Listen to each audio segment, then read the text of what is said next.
Senegal, deve ser legal. Senegal, deve ser legal. Senegal. Mama África, a minha mãe é mãe solteira e tem que fazer mamadeira todo dia, além de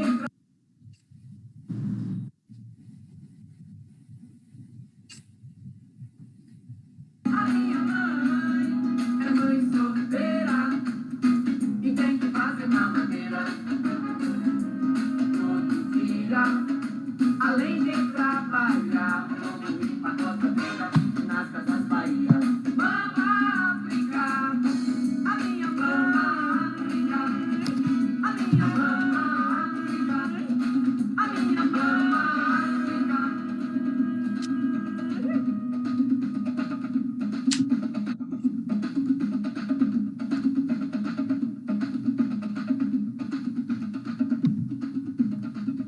Boa tarde a todos, boa tarde a todas. Nessa nova live da FABB São Paulo, feita com todo carinho para refletirmos sobre o Dia da Consciência Negra, que é celebrado anualmente no dia 20 de novembro, que é a data atribuída ao assassinato de Zumbi dos Palmares, no Quilombo de Palmares, que hoje está localizado no estado de Alagoas. A nossa live, essa nossa conversa, terá uma duração de mais ou menos 1h30, 1h45 minutos, e os internautas poderão interagir com nossos convidados, fazendo perguntas pelo chat do nosso canal.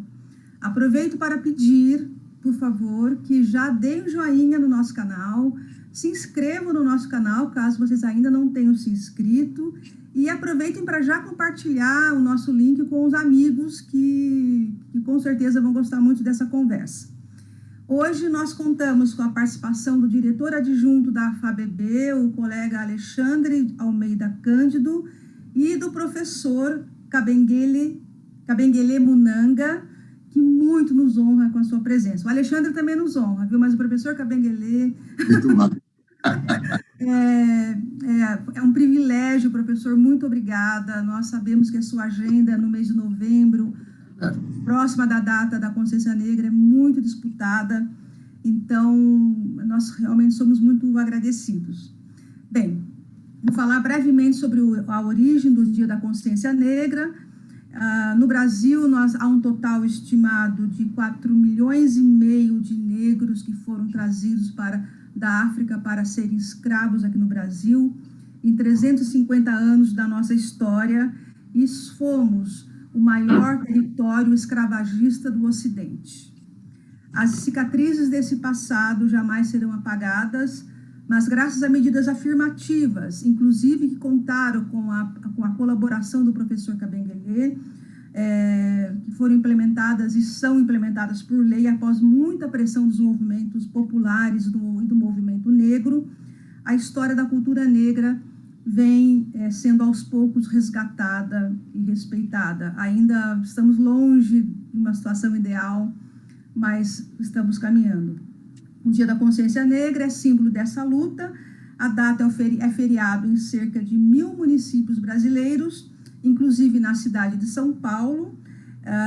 Foi instituído oficialmente pela primeira vez em 87, numa lei estadual do Rio Grande do Sul, onde, inclusive, há uma quantidade muito grande de quilombos, historicamente, a gente tem esse número, então tem uma origem, uma tradição, é muito importante fazer esse vínculo, e a ideia começou mesmo a se disseminar em todo o país a partir de 95, com o 300º aniversário da morte do líder quilombola Zumbi dos Palmares.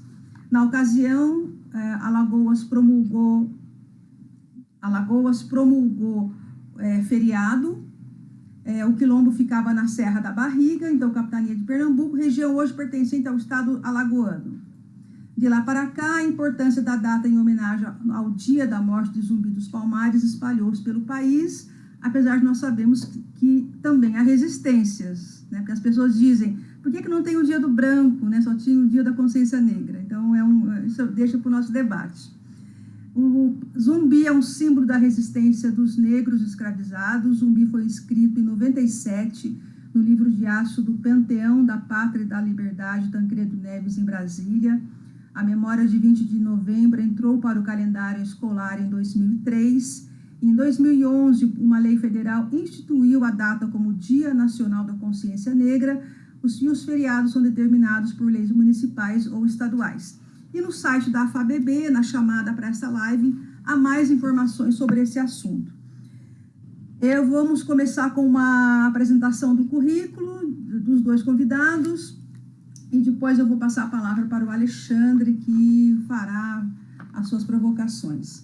Alexandre de Almeida Cândido trabalhou no Banco do Brasil por 33 anos, se aposentou na diretoria de meios de pagamento, é formado em administração e programação neurolinguística e é pós-graduado em estratégias de negócios e filosofia. Como ele queria se aprofundar mais no tema da filosofia, ele também está fazendo uma graduação no curso de filosofia. E ele é diretor adjunto da FABB, na diretoria de assuntos especiais, se eu não me engano. O professor Kabengele tem um currículo admirável e eu faço questão de lê-lo completamente, conforme está no currículo Lattes. O professor Kabengele é brasileiro por naturalização desde 85, nasceu em 1942 na República Democrática do Congo, onde se graduou em Antropologia Social e Cultural pela Universidade Oficial do Congo. Foi nessa universidade que iniciou sua carreira acadêmica como professor assistente. Em 69, recebeu uma bolsa de estudos do governo belga para iniciar seus estudos de pós-graduação na Universidade Católica de Louvain, na Bélgica, onde permaneceu de 69 a 71. Nesse tempo, foi pesquisador do Museu Real da África Central em Tervuren, Bruxelas, onde se especializou em estudo das artes africanas tradicionais. No entanto, por questões relacionadas à ditadura militar instalada no Congo, teve que voltar sem terminar o doutorado. Entre os anos de 75 a 77, com bolsa concedida pela Universidade de São Paulo, conclui seu doutorado na USP em Ciências Humanas, a área de concentração em Antropologia Social. Foi professor visitante na Escola de Sociologia e Política de São Paulo, na Universidade Cândido Mendes, na Universidade Federal do Rio Grande do Norte, na Universidade Eduardo Mondlane, em Maputo, Moçambique, professor associado na Universidade de Montreal, Canadá, onde ministrou seminários, além de orientar projetos de mestrado e teses de doutoramento na Faculdade da Ciência das Religiões. Fez a maior parte de sua carreira acadêmica como professor efetivo na USP, de 80 a 2012, onde se aposentou como professor titular, atuando principalmente nas áreas de antropologia da África e da população afro-brasileira, com enfoque nos seguintes temas: racismo, políticas e discursos antirracistas, negritude, identidade negra versus identidade nacional, multiculturalismo e educação das relações étnico-raciais. Organizou o livro Superando o Racismo na Escola, que foi o primeiro a introduzir a questão racial nos temas transversais dos parâmetros curriculares nacionais. Ocupou diversos cargos em diversas entidades, como diretor do Museu de Arqueologia e Etnologia da USP, vice-diretor do Museu de Arte Contemporânea também na USP, onde também foi diretor do Centro de Estudos Africanos. É autor de mais de 150 publicações entre livros, capítulos de livros e artigos científicos. Recebeu vários prêmios e títulos honoríficos, entre os quais a Comenda da Ordem do Mérito Cultural pela Presidência da República Federativa do Brasil em 2002, grau de oficial da Ordem do Rio Branco do Ministério das Relações Exteriores em 2013, Prêmio Benedito Galvão da OAB de São Paulo em 2012, Troféu Raça Negra 2012 pela Afobras e Faculdade Zumbi dos Palmares, homenagem como decano em estudos antropológicos pelo Departamento de Antropologia da USP em 2008, homenagem da Associação dos Docentes da Universidade de São Paulo, a DUSP, em 2012, entre outros. Foi um dos protagonistas intelectuais negros no debate nacional em defesa das cotas e políticas afirmativas. Em setembro de 2016, recebeu o título de cidadania baiana pela Assembleia Legislativa do Estado da Bahia. Atualmente é professor visitante sênior da Universidade Federal do Recôncavo Baiano, da Bahia, através de uma bolsa da CAPES. Em 2018, recebeu o Prêmio de Direitos Humanos da USP. Bem, eu não tenho nem roupa para conversar com alguém que tem esse currículo, mas então eu vou passar a palavra para o Alexandre, que começará o nosso diálogo com o professor. Boa tarde, Alexandre. Boa conversa para nós. Um abraço. Boa tarde a todos. Boa tarde, professor. Boa tarde, Sandra. Professor, antes de fazer a minha provocação, eu vou fazer aqui um cronograma das leis que tratam da discriminação no país. Em 1989, a Lei 7.716 informa que torna-se crime a manifestação e exclusão ou discriminação em função de sua cor, etnia ou raça. Em 2000, o Brasil assumiu, olha só, em 2000, o Brasil assumiu internacionalmente que existia racismo no país. E, a partir daí, começou com a implementação de políticas afirmativas. Em 2003, com a Lei 10.639, instituiu o ensino de História e Cultura Africana e Afro-Brasileira. Em 2010, aprova a Lei 12.288/10, o Estatuto da Igualdade Racial. Em 2012, o Supremo Tribunal Federal aprovou por unanimidade o princípio constitucional das ações afirmativas. Na Lei 12.711, de 2012, que intitula uma política de cotas para ingresso de estudantes autodeclarados, pretos, pardos e indígenas nas universidades e demais instituições federais. Em 2014, a Lei 12.990/14, que reserva aos negros 20% das vagas oferecidas nos concursos públicos no âmbito da administração pública. Como a Sandra já disse, o senhor participou, professor, dessa luta e dessas conquistas junto aqui no Brasil. A minha pergunta, professor, que essas leis são recentes, para o Brasil se assumir que existia racismo, até hoje são 22 anos. A minha pergunta é, o que temos a comemorar e quais são os desafios que nós devemos enfrentar assim após esse momento de pandemia e esse novo normal? Boa tarde, professor. Bom, boa tarde para todas as pessoas que estão acompanhando nossa conversa. Agradeço a Sandra pela apresentação tão generosa, não precisava de tudo isso. Eu sou comum dos mortais, bastava só dizer que a Benguele é amigo, professor da USP, era suficiente, mas obrigado. E, Alexandre, é um grande prazer em conhecê-lo. Para quem luta, que chegou a alguns lugares onde os negros não se encontravam, porque fui o primeiro professor negro da Faculdade de Filosofia, Letras e Ciências Humanas da USP, onde entrei como professor em 1980, fiz doutorado de 75 a 77, em 2 anos. Em 80 já estava na USP, entrei como primeiro professor negro na maior faculdade da USP. O professor Milton Santos chegou em 81, depois o Wilson Barbosa em 82. Então, ele recebeu os 2. Então, imagina um jovem africano que está fugindo da ditadura militar do seu país para sobreviver, se torna o primeiro professor negro na maior faculdade da Universidade de São Paulo. Alguma coisa está errado. Quer dizer que nessa terra, antes de mim, não houve um negro inteligente para ser o primeiro na Faculdade de Filosofia da USP. Já havia um professor na Faculdade de Direito bem antes, mas na época que eu cheguei, eu acho que era o primeiro professor negro na USP, para mostrar como que é esse país. Todos esses acontecimentos que você citou são conquistas de luta de geração. A luta começou com os Zumbi dos Palmares, por isso que 20 de novembro, um dia da consciência negra. Ele lutou quase meio século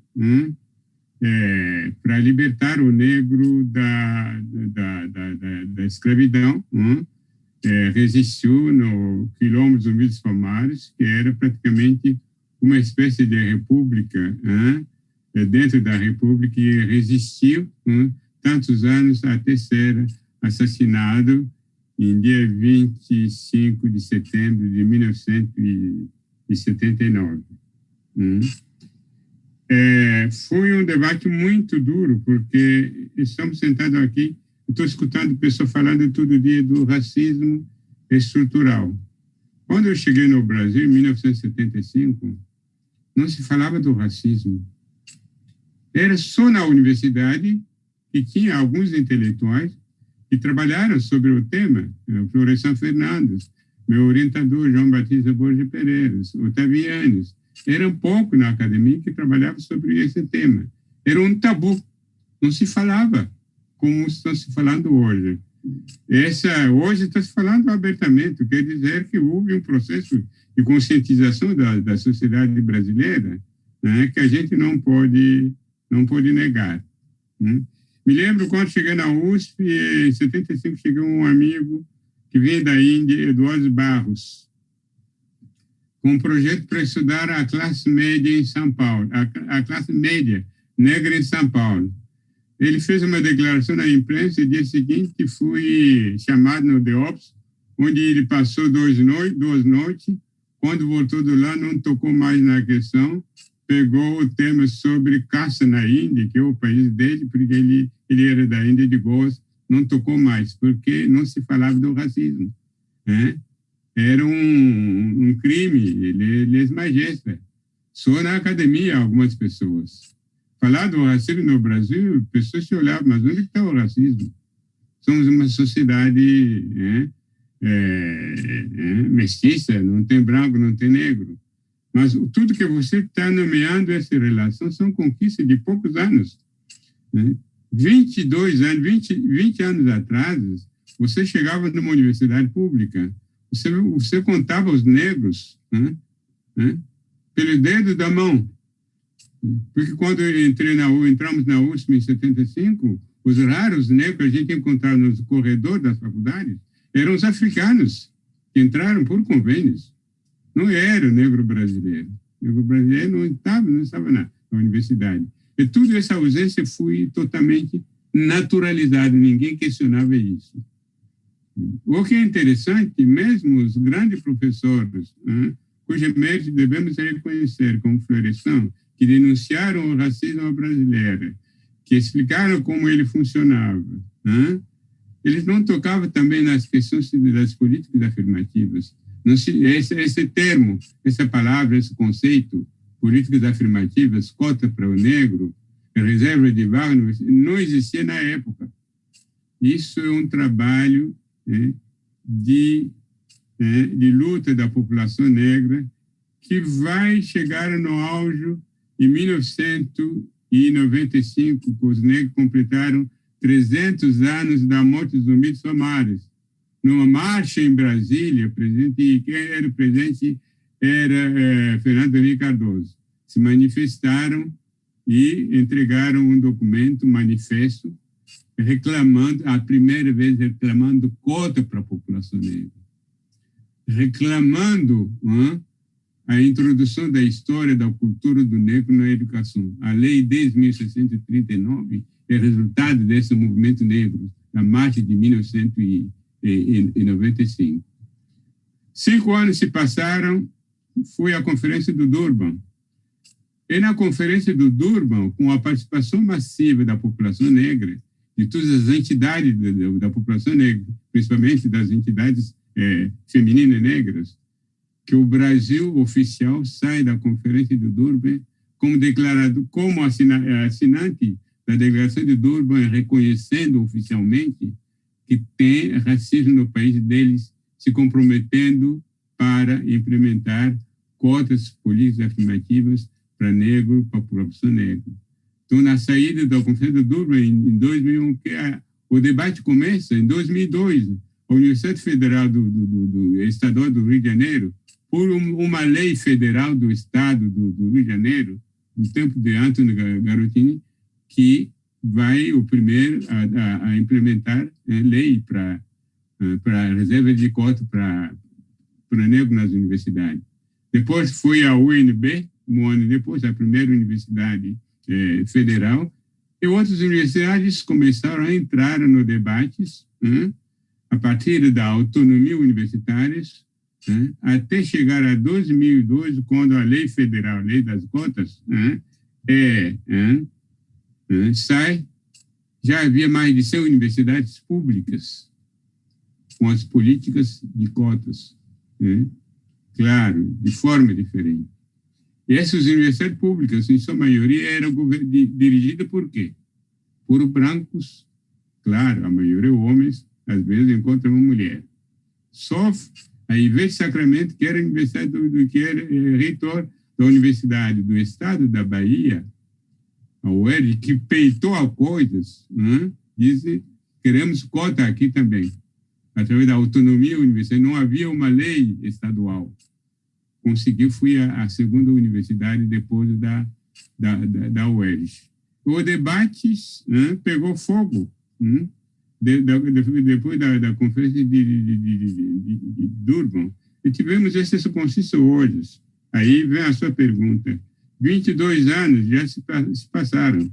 A conferência do Durban aconteceu em 2001, já tem 20 anos. Mas o debate aqui, a partir do momento em que já havia começado antes. O que nós temos a comemorar? Eu costumo dizer que apenas entramos no túnel. Entramos no túnel do tempo. Ainda não saímos do túnel para gritar vitória, para comemorar. A gente tem que esperar os resultados quando saímos do túnel. Não sabemos quantos anos para dizer, olha, os resultados são aqui, podemos comemorar. Claro que bastante negros entraram nas universidades públicas. Algumas universidades receberam nesses mais de 10 anos, por exemplo, que entraram, receberam mais negro do que todos os anos de sua fundação, de sua criação, graças às cotas. Esse resultado é visível, uma conquista, mas ainda não está na hora de comemorar a vitória. Estamos ainda no túnel, na minha leitura, mesmo reconhecendo que temos esses resultados que a gente vê hoje, estudante negro em algumas universidades, professora negra em algumas universidades, isso é resultado de luta, mas ainda não é representativo. Os negros, eles eram pretos e pardos, são, de acordo com o IBGE, quase 54% da população brasileira. Isso é 120 milhões de brasileiros. Onde estão esses 20 milhões? E são representados? Não são representados. Então, devemos reconhecer que tem resultados, mas ainda não devemos não há como comemorar, na minha leitura. Estamos ainda na luta objetivo, que a gente possa ter daqui, não sei, 20, 30 anos, ver os negros representados em vários lugares onde a gente não era visível. Hoje, um dia você abre um canal, tal televisão, você vê uma negra na entrevista, você vê uma negra jornalista, isso ainda há pouco, mas 40 anos atrás, quando eu cheguei aqui, não via isso. Tem alguns resultados de mudança, mas ainda o abismo é ainda muito grande. Eu não comemoraria, sou otimista, mas não comemoraria hoje. Obrigada, professor Alexandre. Posso fazer uma pergunta aqui? Ou você quer fazer um comentário antes? Okay. Pessoal, desculpa a nossa falha técnica, acontece, né? Então, vamos lá. Acontece. A pergunta que eu tinha feito ao professor é que no Brasil, ele tinha falado na primeira intervenção dele que quando ele chegou à USP, ele foi o primeiro professor negro, só depois vieram o professor Milton Santos e outros, e que naquele momento não se discutia a questão do racismo nem nas universidades, que era um tema assim, meio tabu. E hoje, passados assim, tantos anos, a gente percebe que há um esforço, claro, de colocar o tema em evidência, de que as pessoas, o movimento negro, ele procura se fortalecer o tempo todo e denunciar os problemas, e que isso, por estar mais presente, faz com que algumas pessoas pensem, e eu já ouvi isso, né? O movimento negro tenta separar o Brasil. Nós nunca tivemos problema de racismo, porque nós somos um país miscigenado. Aqui nós sempre fomos um país acolhedor. Então, nós e eles, nós contra eles, é uma coisa que o movimento negro trouxe para a nossa sociedade. E aí eu pedi para o professor Kabengele falar sobre isso, e aí caiu a transmissão, passo de novo para ele. E Sandra, só com um adendo na sua pergunta, professor, racismo reverso. Entendo. Se eu falar a respeito, né, eu acho que cabe nessa pergunta da Sandra. Sim, tem a ver. Olha, tem o que nós chamamos do Brasil de mito de democracia racial. Quem falou que era mito eram os pesquisadores, mas os que criaram essa ideologia, ideal do branqueamento, passaram a ideia de que o Brasil não é um país racista. Os racistas são os outros, os americanos, os brancos da África do Sul no regime do apartheid. Esse mito, através da educação, se difundir no tecido da sociedade brasileira, no tecido social, faz parte da estrutura da sociedade, uma espécie de crença, que as pessoas introjetaram isso, não enxerga mais, o mito se tornou realmente uma realidade, o mito se tornou um fato. Mas essas pessoas não se olham no cotidiano para dizer onde estou. Cadê o negro do meu lado? Na escola onde minha filha estuda, tem colegas negros. Eles mesmos, quando estudaram, tinham colegas negros. Os lugares que eles frequentaram, tinham colegas negros.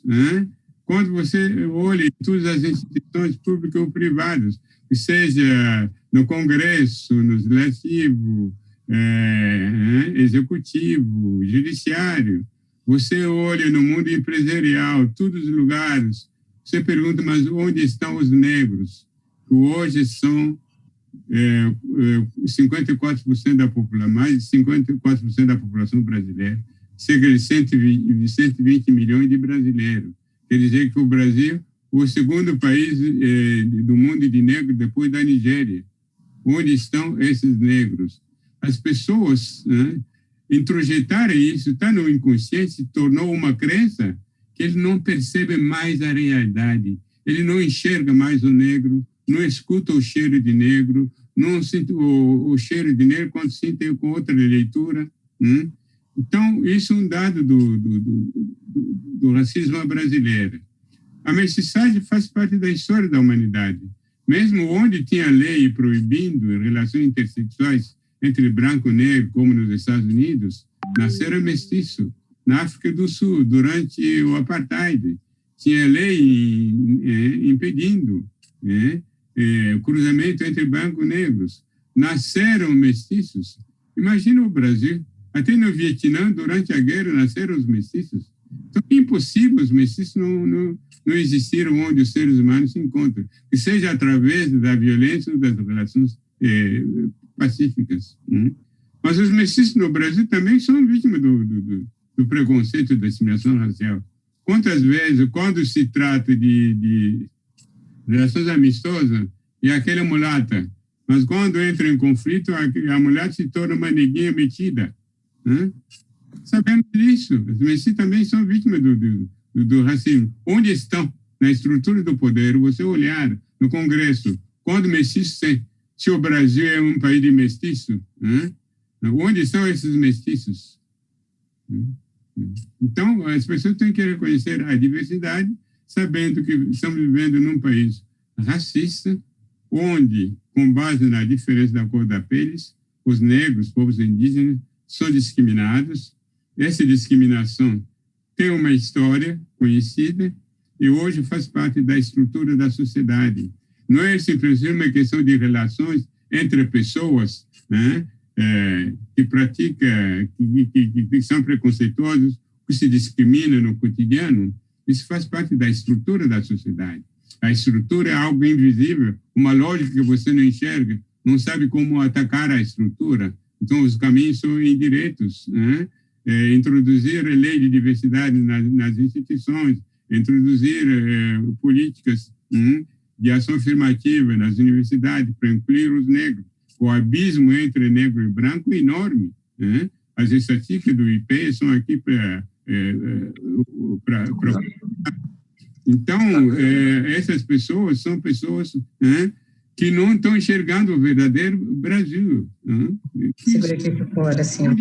Onde estão os negros? Em todo lugar onde nós passamos. Onde estão? Né? Então, isso é difícil. Mas isso tem... O caminho é você trabalhar isso. É por isso que se fala de uma educação multicultural, né, para mostrar para nossos jovens, nossas crianças, que a diversidade é uma grande riqueza da humanidade, não deve ser degradada em superior e inferiores. Né? O branco existe porque o negro existe. Né? O homem existe porque a mulher existe. Sem a diversidade, nós não existimos individualmente. Essa diversidade tem que ser valorizada como riqueza e não degradada em superioridade e inferioridade, como se faz em num país racista como esse. As políticas afirmativas, Sandra, é para incluir, não é para dividir os brasileiros. Exatamente, é outra. É para incluir aquele que se excluído pelo racismo, que não são na educação, que não são na escola, que não são no mercado de trabalho. Dizem que não estão lá porque não tiveram uma boa formação. Mas por que não tiveram uma boa formação depois de 133 anos da abolição? Porque houve racismo, não foi integrado. Não houve uma verdadeira abolição. A abolição material não aconteceu, era uma abolição jurídica. Os negros foram abandonados no dia seguinte nas ruas, a sua própria sorte. Então, as políticas que nós reclamamos aqui é para incluir os brasileiros, não é para separar os brasileiros. A separação existe por causa do racismo. Essas pessoas não estão enxergando. Quando se fala, por exemplo, de uma educação multicultural, o Brasil é um país de encontro das culturas e civilizações. Os povos indígenas que aqui se encontravam, os europeus, começaram com os portugueses que chegaram, imigrantes. Né? Os negros que foram deportados aqui, não vieram, foram deportados.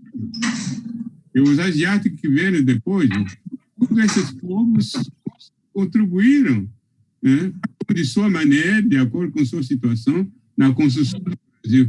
Então, a ancestralidade brasileira ele é múltipla, é indígena, é europeia, é africana, né, é asiática. Essa ancestralidade tem que fazer parte da formação do cidadão, do cidadão. É por isso que a história do negro tem que entrar na universidade, na educação, sua cultura tem que entrar. Isso não é divisão do Brasil. O Brasil não está pedindo a separação como na Espanha, né? Ou como no Canadá. Eles querem ser incluídos.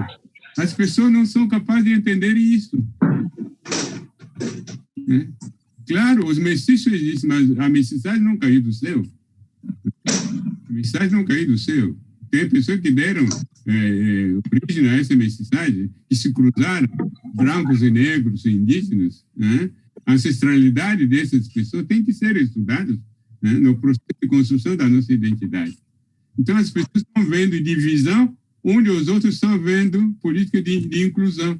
Onde as pessoas estão querendo criar a unidade, em vez de dividir os brasileiros, os outros estão dizendo que o movimento negro está dividindo. Aí vem a questão do racismo ao contrário. Né?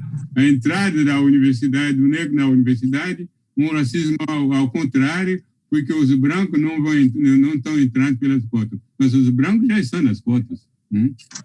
Já houve cota para os filhos dos fazendeiros entrar na faculdade, na agronomia, no Brasil. Era cota para os brancos. Nunca se discutiu isso. Aí criaram uma falsa oposição entre cotas sociais e cotas raciais.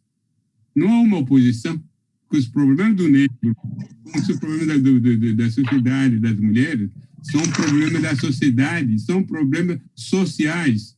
Sei que o social é complexo, você tem que atacar o social em sua especificidade. Não tem políticas que resolvam os problemas das mulheres, dos homens, dos homossexuais, não tem política única que resolve os problemas dos jovens. As políticas têm que ser focadas de acordo com as especificidades.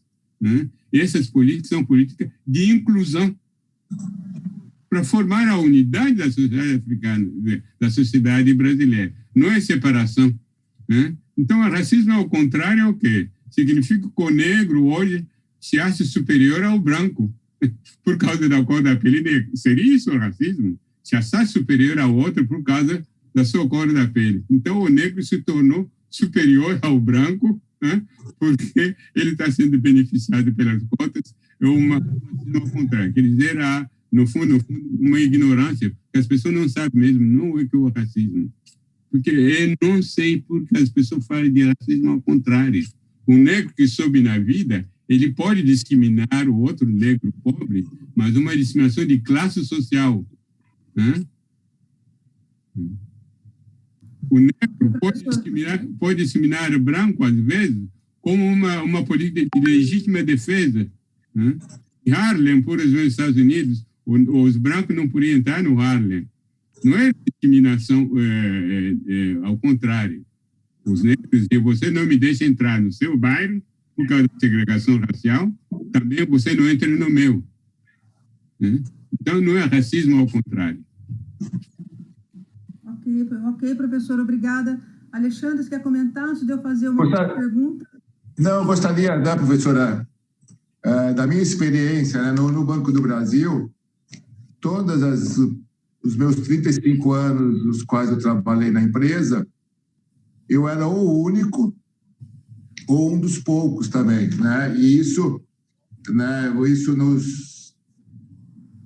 isso possibilitou, assim, eu ouvi coisas, assim, como o senhor bem colocou agora, em relação a colocações racistas, e a condução de processos, onde, como o negro ele não é representado, ele não está presente, ele sempre será excluído. E no meu caso, assim, nas minhas experiências, foram bem de encontro com isso que o senhor colocou. Gostaria só essa minha colocação, Sandra. Professor, e outra coisa, só como o senhor citou a Lei 12.711, que institui a política de cotas, ela vai ser renovada agora, Que tinha um gatilho de 10 anos, que vence agora, e a primeira coisa que eles estão... e a cota é para indígenas, e outros, dependentes que têm necessidades, mas os deputados eles estão focados em excluir o contexto racial da lei. Só para colocar, que é bem isso que o senhor está falando, que o senhor disse na sua fala. Exatamente essa questão da falsa oposição que eles criaram entre cota racial e cota social. Não há oposição. Os problemas dos negros são problemas da sociedade, são problemas sociais. A cota para a população negra é uma cota social. Só que o social é complexo. Você tem que atacar o social em suas especificidades. O racismo mostra, por exemplo, quando adotaram a cota, que a diferença em termos de educação, os negros representava cerca de 4% de jovens brasileiros na educação. 4%.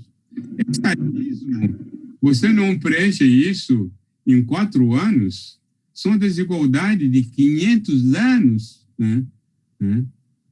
acumulados, começando com o tráfico negreiro, com a escravidão, o legado da escravidão, depois da abolição, o racismo que foi instaurado.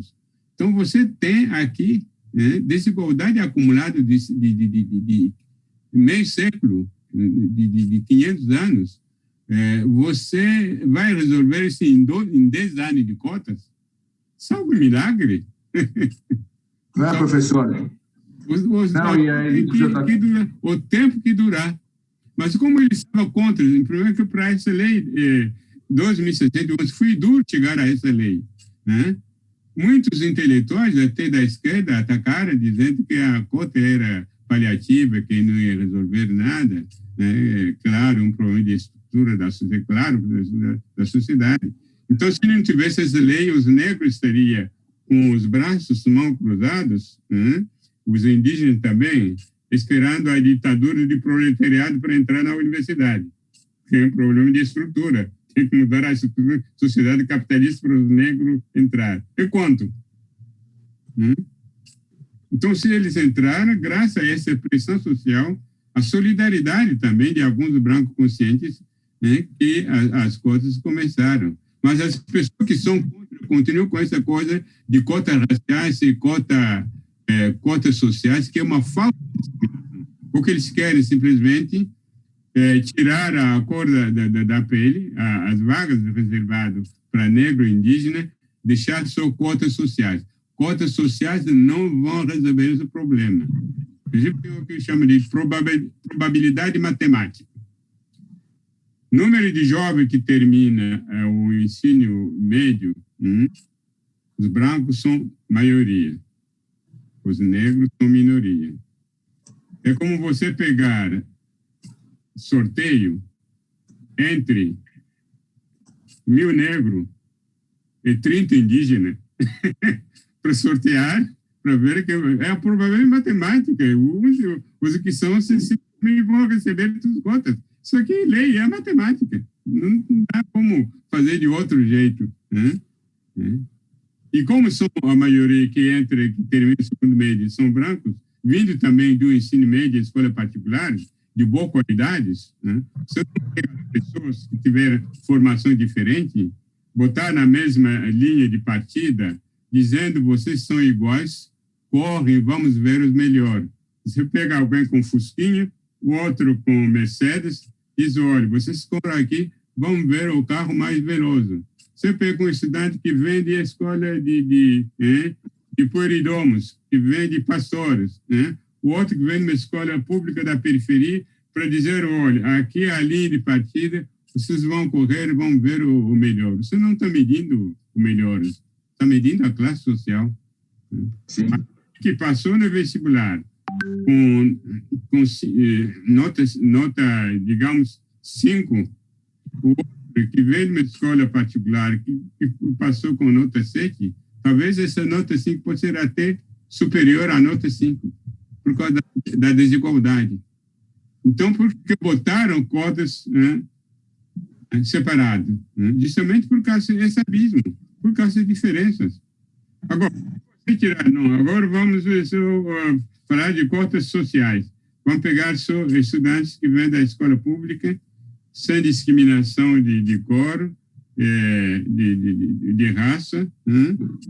Simplesmente são todos iguais, os negros vão ficar prejudicados, os povos indígenas também, por causa dessa lei da probabilidade matemática.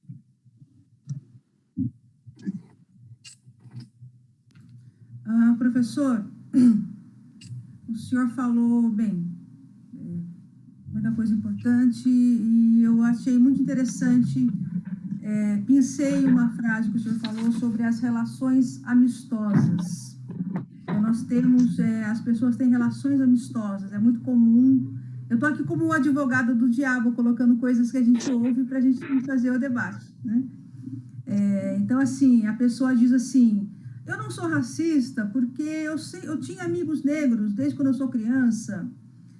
Eu tenho colegas, eu já namorei uma moça negra. Eu não sou racista porque eu jogo futebol toda semana com as pessoas assim, assado. E aí elas pessoalizam, individualizam isso.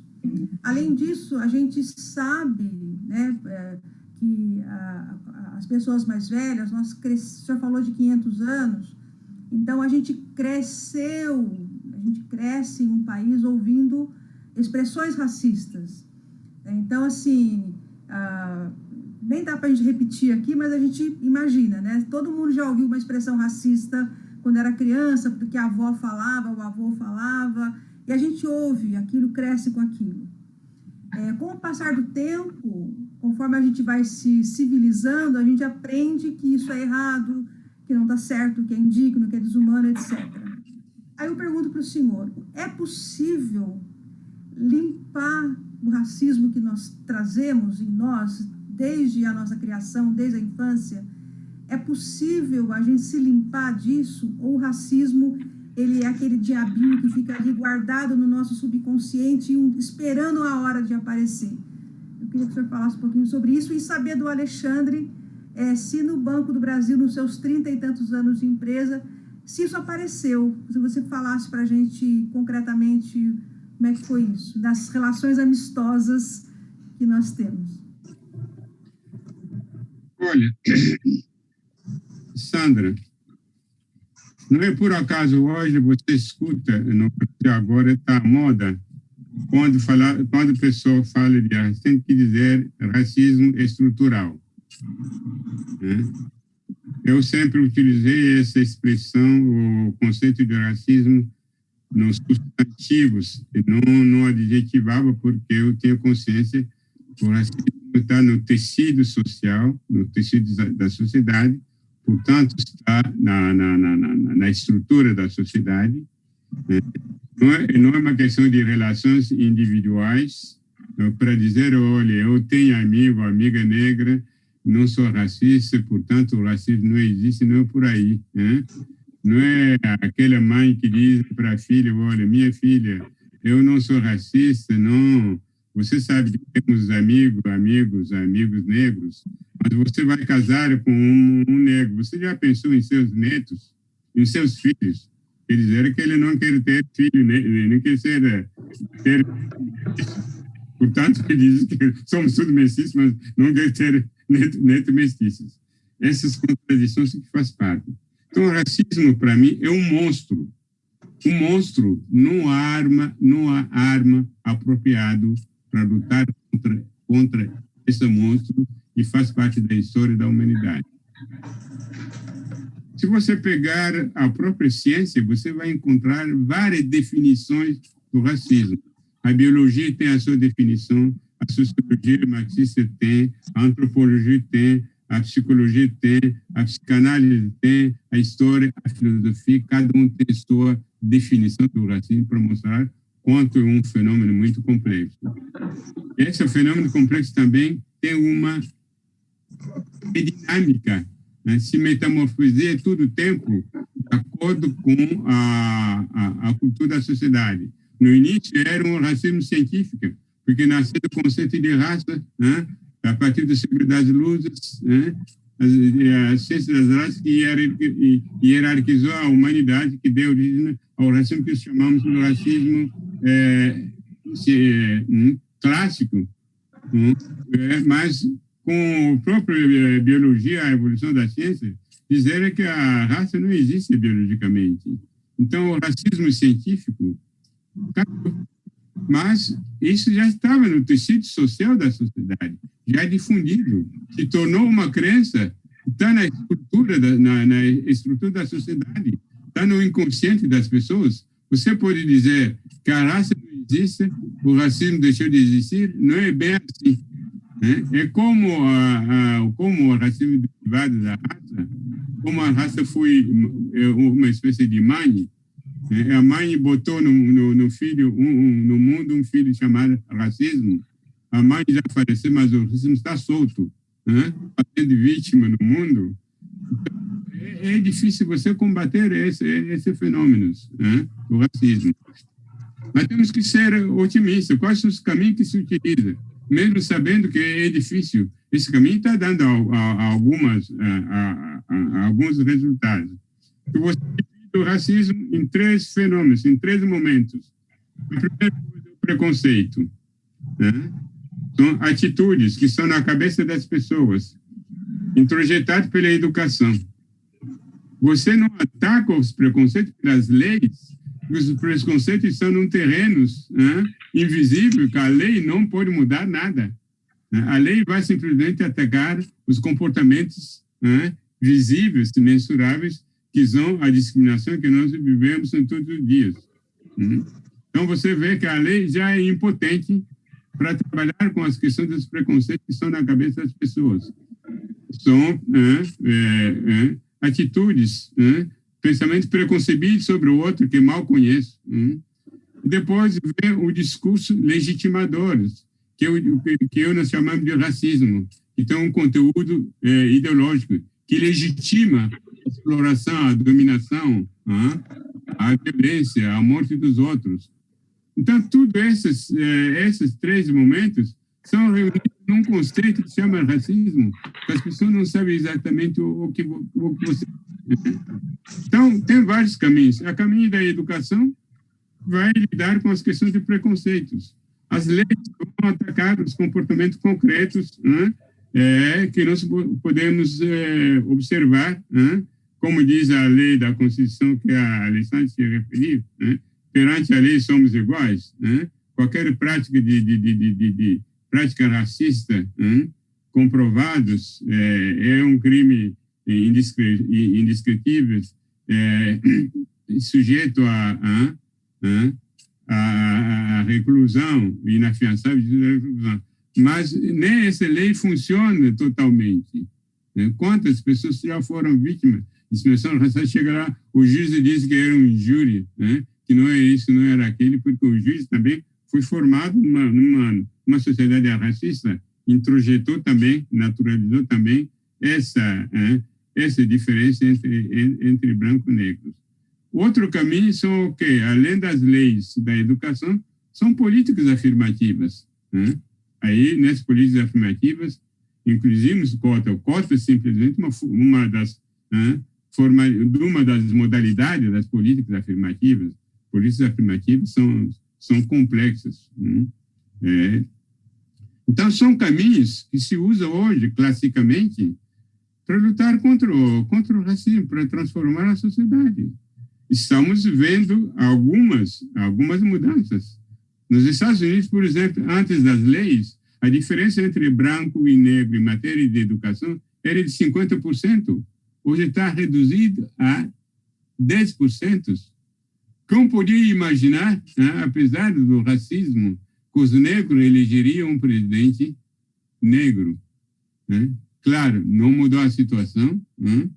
Quem podia imaginar hoje que Nova York elegeu um prefeito negro, um ex-policial? Quer dizer, essas pessoas receberam voto de quê? Voto dos brancos, porque os negros nos Estados Unidos são apenas 13% da população americana, não tem um voto para eleger um presidente ou para eleger um prefeito de uma cidade como Nova York. Então, com isso, alguns segmentos da população, algumas pessoas, estão se conscientizando, se posicionando. E temos essas mudanças que estamos vivendo. E é um longo processo. As pessoas acham que amanhã acabou. Não acabou. Os racistas morrem, mas tem outro que nasce.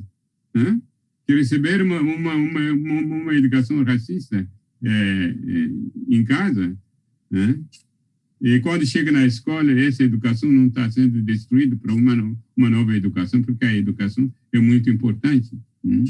Então, esse é o processo, o caminho é isso. Porque o único jeito aí que está o que pensam os intelectuais marxistas, que diz que é um problema da estrutura. Não há como mudar isso sem destruir a estrutura, que é a estrutura de uma sociedade capitalista. Quer dizer o quê? Revolução do proletariado para uma nova sociedade, que numa sociedade capitalista.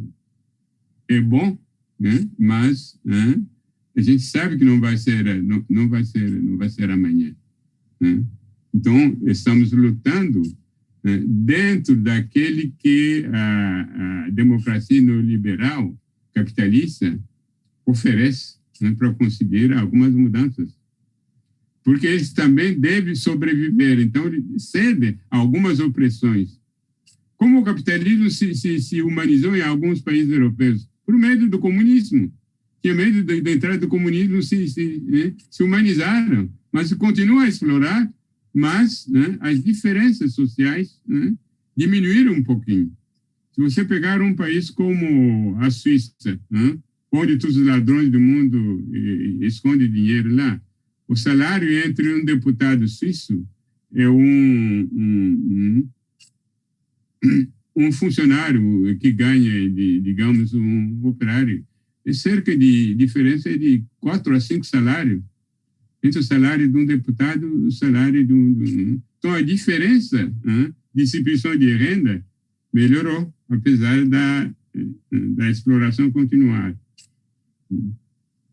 Então, não tem essa distância entre salários, onde um deputado ganha, não sei, por mês, não sei, 100 salários, 200 salários mínimo, sei, 10 anos de salário mínimo. Não existe. Mas tudo isso, né, é um processo de luta populares que faz com que o capitalismo se humanizou um pouquinho. A sua própria sobrevivência com a pressão faz com que vai abrindo algumas portas que estavam fechadas. Né? É claro que podemos... a revolução, a ditadura de proletariado, né, seria ótimo. Mas olha países como Cuba, por exemplo. Eu visitei Cuba 2 vezes. Claro, um cidadão cubano, branco, o negro, tem a mesma vida, o mesmo sistema de saúde, né, transporte público, com todas as dificuldades. Mas se você chegar na estrutura do poder, você não encontra negro, apesar de ser uma estrutura socialista. Né? Eu já examinei alguma tese de doutorado que mostra que, né, o racismo em Cuba existe porque os negros não estão na estrutura do poder com cargos de responsabilidade, os cargos de grande importância. E onde está? Se a estrutura é uma estrutura socialista. Talvez não inconsciente, né? Porque antes da Revolução havia uma cultura, né, racista, né? Havia uma educação racista, e quando vai no inconsciente, você não destrói o inconsciente, a consciência não controla o inconsciente, não controla. Né? Na União Soviética, durante o regime socialista, havia ainda agressividade antissemitas, né? Aquele que se chama de palavra pogrom. No entanto, era uma estrutura socialista. Havia agressividade antissemitas na União Soviética. Né? Então, para mostrar como esse fenômeno é um fenômeno muito, muito complexo, e não há uma receita para dizer, olha, pronto, daqui 10 anos acabou, não é bem assim, cota 10 anos acabou, não é bem assim. Né? Mas estamos vendo resultados que são conquista de lutas populares, luta que, dependendo da conjuntura política, como a conjuntura em que estamos vivendo isso, algumas conquistas estão sendo confiscadas, né? Infelizmente. E quando são confiscadas, o caminho é a mobilização dos povos. Não apenas negros, os brancos têm que entender que o racismo não é um problema do negro, é um problema da sociedade. Né? O problema da sociedade só pode se resolver com a solidariedade, com todas as pessoas conscientes, mobilizadas, para transformar a sociedade. Porque alguma pessoa acha que o problema do negro, não ser negro não tem nada a ver com isso. Como os homens podem dizer, eu não sou mulher, não tem nada a ver com isso. Não é bem isso. Né? Isso é um problema da sociedade. O outro diz, como eu escutei o atual presidente dizer que ele tem nada a ver, não foi ele que praticou o tráfico negreiro, né? Mas isso aqui é o legado é um problema da sociedade. Quem deve resolver isso somos nossos, não são os mortos que praticaram o tráfico que vão resolver isso, são problemas da sociedade. Né? Nossa, perfeito isso, muito bom. Alexandre? Alexandre, liga seu som, por favor, liga seu microfone. Mestre, só pegando um gancho, Na Segunda Guerra Mundial, o Aimé Césaire, ele faz esse discurso na ONU, né? Que a Europa só se fica indignada com o nazismo quando Hitler invade a Polônia, ele invade a Europa. Porque até então, enquanto existia aquela política para o resto do mundo, aquele pensamento, as Nações Unidas, né, professor, não se envolveram, e a guerra, assim, não foi deflagrada. Só enquanto era com os outros, né, com os negros, né, que a grande disputa foi na África, a guerra não foi deflagrada, mas quando invadiu é que eles perceberam o problema que existia. Só queria fazer completar essa explanação que o senhor fez. É aquela coisa de falta de solidariedade, de pensar que não é comigo, é com os outros. Mas quando chega em casa, que as pessoas se tocam. Vou pegar um exemplo paralelo para explicar para vocês. As violências policiais nos Estados Unidos sempre aconteceram. E isso começou com a abolição e continua até agora. E cada vez que há uma violência policial, os negros americanos sempre manifestaram.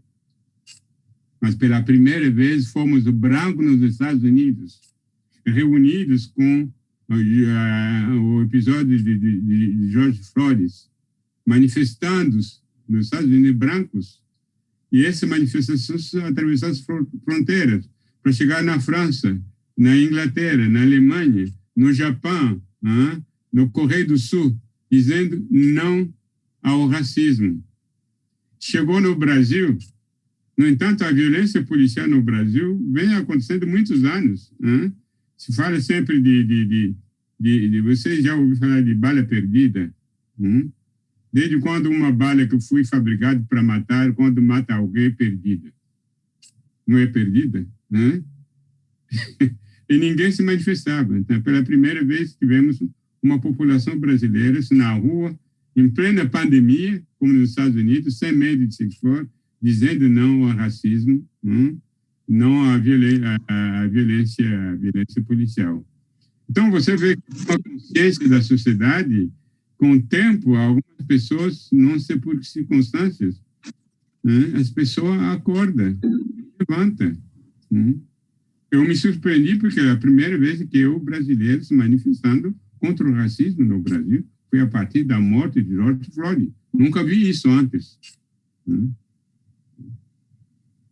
Aquele tiro que matou, 80 tiros que matou um músico lá no Rio de Janeiro, nós não vimos na rua, Evaldo Rosa, nós vimos manifestação na rua dos brancos, mas de repente a consciência acordou. Tomara que fica, porque isso faz parte da solidariedade da luta. Isso pressiona. Desde aqueles pressiones nos Estados Unidos, alguns estados começaram a falar da reforma da polícia e da segurança pública. Até o Trump assinou um decreto dizendo que ia reformar a polícia, acho que era durante a campanha. Mas aqui no Brasil nunca houve um estado, municípios falando da reforma da segurança, da polícia, não se fala. Aí que está a solução. Ok. Professor, tem uma pergunta do Juca Varela, nosso jornalista, bem aderente ao que o senhor falou agora.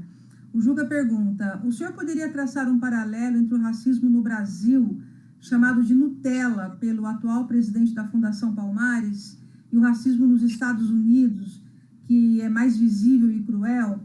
Qual é o mais difícil de combater? E eu complemento, a partir do que o senhor falou sobre o Vidas Negras Importam, né? Black Lives Matter, que ganhou grande força nos Estados Unidos e teve repercussão no mundo inteiro e também aqui no Brasil. A impressão, e aí a gente não sente na pele as coisas, né? A impressão que dá é que o movimento negro ele foi muito reativo, mas ele não teve uma continuidade. Eu não sei, eu queria que o senhor falasse um pouco sobre isso. Peço desculpas pela minha ignorância. Mas, assim, por que esse movimento ele aparece, repercute o que aconteceu lá fora com o George Floyd e ele não... e ele se dilui, né? Eu queria que o senhor falasse um pouco sobre isso, sobre... Bom, e também responder a questão do prefeito Varela. Obrigada. Olha, eu costumo dizer que todos os racismos são abomináveis. Cada um faz suas vítimas do seu modo. Se desenvolveu de acordo com a história de cada país e aí, de acordo com sua estrutura política, modelo de racismo diferente, né? Tem denominador comum, é a desumanização do negro, o massacre, a violência, mas são modelos diferentes em termos de manifestações. Nos Estados Unidos se desenvolveram um modelo de racismo baseado sobre uma única gota de sangue. Basta você ter uma única gota de sangue africano, 99 europeu, você é simplesmente considerado como negro. Você pode até passar, se alguém não percebe, mas se descobrir, você é discriminado. Alguns, com consciência disso, já se assumem como negro mesmo. E esse racismo dos Estados Unidos, racismos, principalmente no sul dos Estados Unidos, foram materiais pelas leis segregacionistas, né? Aqui o espaço do negro, aqui o espaço do branco, o negro não entra aqui, bar do negro, escola de negro, hospital para negro, para branco, no transporte público, os negros têm que ficar no fundo, se entra um branco, tem que ficar de pé, como aconteceu com o Rose Park, que revolucionou o movimento negro nos Estados Unidos. E esses racismos são manifestações diferentes. O nosso é um racismo simplesmente baseado sobre a marca, o fenótipo. Você pode ser mestiços, né? Mas se você tem a aparência, o fenótipo branco, você é considerado simplesmente como branco. É por isso que eu costumo dizer que muitos brancos no Brasil, principalmente na Bahia, nos Estados Unidos, são negros. Lembro de um amigo meu que veio dos Estados Unidos, um haitiano que vive nos Estados Unidos, um mestiço. Ele tinha recomendado bem me visitar na USP, fui para a Bahia, de volta passou pelo São Paulo e me disse, pela primeira vez na minha vida, fui considerado como um branco. Porque nos Estados Unidos ele não era considerado como branco. São dois modelos de racismo completamente diferentes. Nenhum é melhor do que o outro, porque todos fazem vítima, discrimina, os negros são vítimas da violência, tudo que nós conhecemos, não são representados em todos os lugares, conhecemos. Mas eu acho, onde tem lei visíveis, você começa a lutar pelas leis, para derrubar as leis. No Brasil não tinha lei. Como você ia fazer leis dizendo que em um país de democracia racial não há racismo, o racismo é com os outros. Então, não tinha lei por onde começar. Então, as expressões não eram explícitas. Nos Estados Unidos, você podia chegar no lugar, você não entra, aqui não é lugar para negro. Você sabe que não pode entrar. No Brasil, não. Você chega a um lugar, meu amigo, você não reservou, você resolveu com antecedência.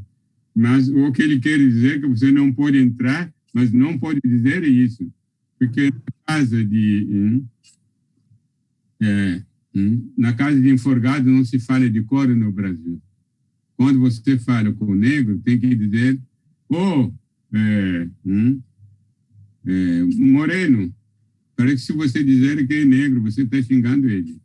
E claro, as pessoas têm nomes, né? Tem que designar pelos nomes dele, não precisa chamar uma pessoa de branco ou de negro.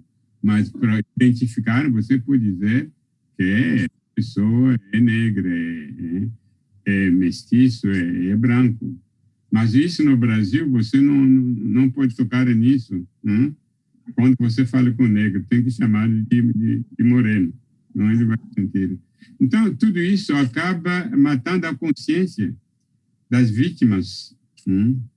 É por isso que eu costumo dizer que o racismo brasileiro é um crime perfeito. Ele mata 2 vezes. Mata fisicamente as pessoas, pela violência, pela fome, pela tudo, e mata a consciência das próprias vítimas e das pessoas que discriminam também, que vão crescer e dizer que nós somos racistas, os racistas são os outros. É como um carrasco. O carrasco mata sempre 2 vezes. A segunda vez pelo silêncio. Por isso que é mais difícil lutar contra o racismo brasileiro do que lutar contra o racismo onde ele tinha leis claras, a expressão era clara, não havia nada de esconder. Então, alguns americanos dizem, cheguei até a ler alguns livros, onde os americanos dizem que o racismo brasileiro era o mais inteligente, que não criaram lei, e estava tudo assim. Então, os negros ficaram muito tempo naquela situação. Você vê, por exemplo, entramos nas políticas de cotas quase meio século depois dos Estados Unidos. Professor, eu gostaria só de dar um gancho também, que eu gostaria que o senhor falasse, que um período que foi uma política de governo, né, que assim, quando o Brasil ele faz, tem a lei da abolição dos escravos, a maioria da população, ainda hoje, mas na época era maior, eram de negros. E naquele período, eles tinham uma consciência que uma nação rica não poderia ser negra, e vem uma política de Estado, para clarear a população, e aí que nessa esteira aparece esse colorismo aqui no Brasil. Gostaria que o senhor pegasse esse pedaço da história que não é contada nos livros, que assim que o Brasil, em algum momento, ele se renuncia como uma nação negra, se renuncia por conta da maioria de negros que existiam no país, escravos, descendentes de africanos, e tem como política esse clareamento, esse embranquecimento da população. Olha, isso foi... tem uma pergunta que a Sandra me colocou que não consigo responder, vou responder antes. Olha, Sandra, o movimento negro existe. Faltou também. Desde os Zumbis Palmares dos líderes. Com várias tendências. Houve a Frente Negra Brasileira, depois Movimento Negro Unificados. Dentro do Movimento Negro nasceram várias entidades, movimento negros feministas que existem, que têm proposta de mudança, como GLD, como antigamente Fala Preta e tantos outros que existem. Esses movimentos existem, não deixaram de existir. Só que nem sempre a nossa imprensa expressa isso. Quando houve marcha do movimento negro, a política de cotas, lei 10.060, é resultado do movimento negro. Mas a imprensa não se fala. A conferência do Durban, o movimento negro se mobilizou, a representação dos negros na África do Sul era a maioria de todas as representações de outros países. O movimento negro existe, luta. Sempre a imprensa deixa esse movimento transparente. Ele existe, que na hora de vamos ver, você vê o movimento negro aparecer como aconteceu em 1995, com a Marcha de Brasília, que deu origem às cotas, que deu origem à Lei 10.639. O movimento existe, mas hoje já tem várias entidades. Tem pessoa que fala de movimento negro no plural, mas eu prefiro falar de movimento negro no singular. Nesse movimento negro no singular tem várias entidades, várias frentes de luta. Claro, as pessoas que falam que usou o plural tem um significativo também, não estou contestando isso, mas eu prefiro falar de movimento negro no singular que existe. Existe tanto que eu sou o que sou, porque militei no movimento negro. Se eu tivesse ficado simplesmente na academia, com discurso produzido na academia, pelos intelectuais brancos, né, que deram uma grande contribuição, eu não teria a consciência que eu tenho hoje, porque eu andei muito nos movimentos negros. Eu fiz o que chama de valsa, um passo à frente, o outro atrás. Um passo atrás do movimento negro, o à frente do movimento negro, outro atrás na academia. Isso que faz com que eu tenha um pensamento diferente dos demais colegas. Isso que faz minha consciência. Quando houve debate sobre cotas na Universidade de São Paulo, todo mundo ficou em cima do muro. Eu fiquei sozinho, isolado, me batendo tudo contra o lugar. Quem foi o intelectual que foi atacado pelo Demetrio Manoli, né, na matéria publicada no Estado de São Paulo, né, em maio de 2001 e 2002? Fui eu. Fui atacado como ícone da racialização oficial do Brasil, porque estava defendendo as cotas, como alguém que faz parte de um projeto para destruir os mestiços no Brasil. Está na matéria, nesse jornal. Né? Porque estava sozinho, estava lutando. Né? Não, eu podia dizer, olha, não tem nada a ver com isso, eu vim da África, né? Fui integrado no mundo dos brancos na Universidade de São Paulo, fui ficar tranquilo falando da África, não, sem me meter.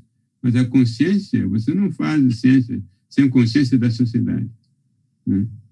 Você tem consciência, você tem que, até no seu trabalho, fazer um trabalho de solidariedade, né? de apoio, né? À comunidade. Né? Porque meus filhos também sofreram na rua da violência policial, como todas as crianças negras, né? Apesar de terem estudado em escolas públicas, né? Quando a polícia passa na rua, estão esperando o ônibus, com colegas brancos, a polícia passava, só eles que eram revistados. Né? Isso dezenas de vezes. Então, voltando à pergunta que a Alessandra fez, repete um pouquinho, eu esqueci. Qual foi a pergunta mesmo? Sobre o colorismo no Brasil, né? E a política de embranquecimento da sociedade após, né? Que teve quando a abolição dos negros, quando vem a República, existe um pensamento e um consenso que uma nação rica nunca poderia ser feita por maioria negra. Sim. Isso é um debate muito importante, e como todos os países do mundo, né, sempre tem seus pensadores. Né? Houve uma época quando começou a discutir a questão da formação da identidade nacional, né, no início da República. Alguns pensadores eram, mas como construir uma identidade nacional com tantas misturas, com tantas mesclas, com indígenas, com os negros, com os mestiços? Os mestiços, naquela época, eram considerados como degenerados. Né? Degenerados. Como construir uma sociedade nacional com tanta diversidade? Né? Nino Rodrigues escreveu um livro dizendo que isso ameaça o destino do Brasil. Como você vai construir uma nação com negros inferiores, com mestiços degenerados? Né? E alguns pegaram um caminho contrário, dizendo, não, o outro caminho que nós temos, inclusive disseram que o Brasil podia ser ameaçado, como no Haiti, onde a maioria da população era negra no Haiti, que era uma colônia francesa, se revoltaram e derrotaram as tropas do Napoleão Bonaparte. Haiti proclamou sua independência em 1804, foi um dos países negros nas Américas, que são independentes. Temos que tomar cuidado para não correr o risco, né, do Haiti. E alguns pensadores acharam, né, que o caminho era branquear o Brasil. Como branquear o Brasil? Os índios estavam morrendo, encontrar por milhões, agora eram centenas. Os negros, depois da abolição também, com a mestiçagem, estavam morrendo também, não constituiu mais da população. com a importação, a imigração europeia, em grande quantidade, ele já sabe que dava para branquear a sociedade. Com o tempo, com a mestiçagem, branquear a sociedade para ter uma sociedade aparentemente branca, embora mestiça, mas aparentemente brancas, nós resolvemos os conflitos que os americanos não conseguiram resolver, porque não teremos mais nem branco, nem negro, nem indígena, teremos uma nova população, uma nova raça brasileira, né? A raça mestiças, e resolveremos nossos problemas. Então, isso era uma proposta mesmo de uma satélite que pensava que a saída do Brasil era isso, né? João Batista Lacerda, que era diretor do Museu Nacional, numa conferência em Londres, em 1911, sobre as raças, ele levou uma fotografia de uma mulher negra carregando um menino mestiço, e dizendo que até o ano 2000 não haveria mais um único negro, um único índio, toda a população brasileira será branca. Aí resolvemos o problema, nós não teremos os conflitos que os americanos têm, porque teremos uma nova raça. Era uma proposta, né, que essas pessoas pensavam para construir a identidade nacional. Essa proposta não deu certo porque, a partir de 1930, a história muda completamente. Com a entrada em cena de Gilberto Freire, né, que valorizou a mestiçagem, dizendo que a mestiçagem não é um problema, né, com o conceito de miscigenação. Isso porque os próprios portugueses também, quando saíram da Península Ibérica, eles já eram mestiços também, né?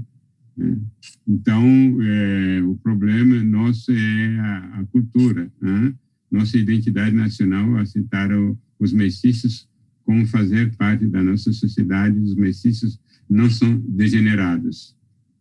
Até então, tudo bem, só que ele criou outro problema, dizendo como o Brasil é um país mais mestiçado, comparando com os Estados Unidos, é prova que os portugueses aqui, não têm complexo de superioridade da mulher negras, e se cruzou com a mulher negra, nasceram os mestiços. Então, daí vem, ele não utilizou a palavra democracia racial, mas a ideia da democracia racial brota desse pensamento do Gilberto Freire. Somos um país mestiço, então, prova que nós não somos racistas, como os outros, como nos Estados Unidos, como na apartheid, porque nós aceitamos cruzamento com mulheres negras indígenas. Então, é isso, a ideia de branqueamento vem desse processo. Só que deram conta, depois, os negros estão aí, não sumiram como pensava Jean-Baptiste Lacerda, que ia sumir com a miscigenação. Ampli da miscigenação, houve outra também, que é o sincretismo. Miscigenação no plano biológico, com cruzamentos, sincretismo no cruzamento com o das culturas. Nós tivemos uma cultura mestiça, sincrética, que não é mais nem um negro, nem um branco. Isso cria outro problema para estudar a cultura negra no Brasil, identidade negra, mas não tem cultura negra, nossa cultura é mestiça. Onde está a cultura negra? Então, vai criar outros problemas para trabalhar com a questão do multiculturalismo na sociedade. E quando tivemos os debates sobre cota, disseram isso. Cota para quê? Não tem negro no Brasil, somos todos mestiços. Não sei se você não acompanhou isso. Estão querendo destruir os mestiços. É como você chegou no Rio Grande do Sul, dizendo para aqueles brancos tudo lá que vocês são todos mestiços, não são brancos. Eles vão rir na sua cara. Ok. Professor, o senhor é autor de um livro chamado Superando o Racismo na Escola, que é um ambiente formador, né, por excelência. E a gente tem estatísticas que mostram que os jovens negros, as crianças negras, elas estão, na sua maior parte, na escola pública, elas têm menos acesso a uma educação de qualidade, e aí tem as questões econômicas envolvidas. E aí o Enem, ele existe para... o sistema de cotas, né? E o Enem, ele vem como uma política pública para colocar a comunidade negra, indígena, mulheres, enfim, na escola. E o Enem vai acontecer agora neste final de semana, e nós temos a informação de que, por uma série de opções atuais, a quantidade de jovens de escola pública que se inscreveu no Enem, ela é menor do que nos anos anteriores, e também a quantidade de jovens negros. Eu gostaria, se o senhor tiver alguma informação atualizada, eu agradeceria. E aí eu aproveito para colocar uma pergunta do nosso diretor também, o querido Aloísio Punhag. Ele é o nosso doutor Aloísio, ele é médico e é diretor da FABB. Ele fala o seguinte, que ele deu aulas na Unifesp, na área da saúde, e conviveu com cotistas, os quais foram bem acolhidos pela comunidade acadêmica.